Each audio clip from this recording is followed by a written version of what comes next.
Hi, Stephen Callahan here, and we're looking at AppScript. We're going to be using it in order to write a program. And that's going to be a really simple program. All we're doing is looking at some foundational ideas in computer science. And right now we're looking at a variable. Now you've probably heard of variables in math, right? X equals 5. Well, a variable in programming is not that different. We have an association between a name and a value. Now that value could be a number, and that name could be a letter, but the name could be an entire word. And well, everything in programming is a number, but we can interpret it as other things. So it's important to use variables in computer science. In fact, it's a California computer science standard. If you look at 3-5 AP11, so for students in grades 3 up through 5, we want them to learn from algorithms and programming to create programs that use variables to store and modify data. So let's look here at our screen. I have here a function that says my function. It's the name of my function here. And I said a var, or variable, named number is equal to 0.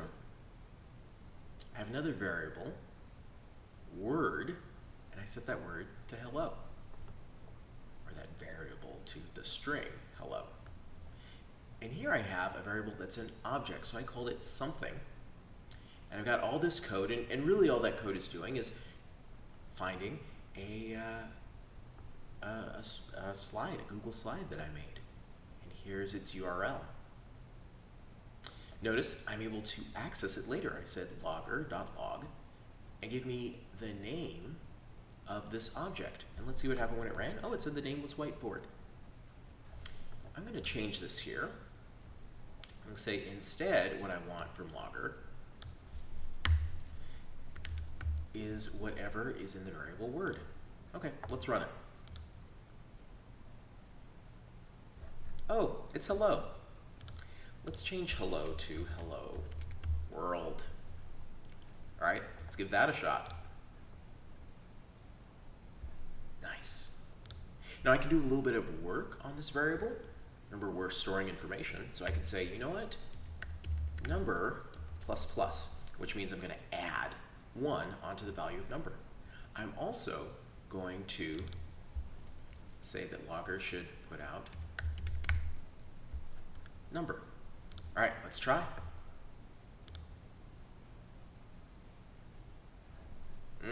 It's now 1 because it was 0 that I added to it. Let's try one more thing.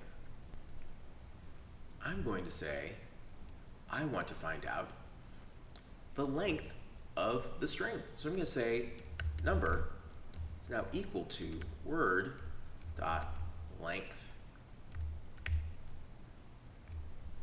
Okay, and it's going to tell me how many characters there are in this string.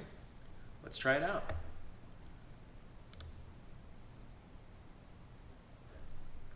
"13." All right, so those are variables. They can hold a lot of different stuff, and they are foundational to programming. A great place to start. Go ahead, try storing some variables inside, or some values inside of variables. Do a little bit of math, change those values, add in some words, print them out. You can use logger.log and then give that variable as an argument to that function, and it'll print out below in the execution log. Have fun.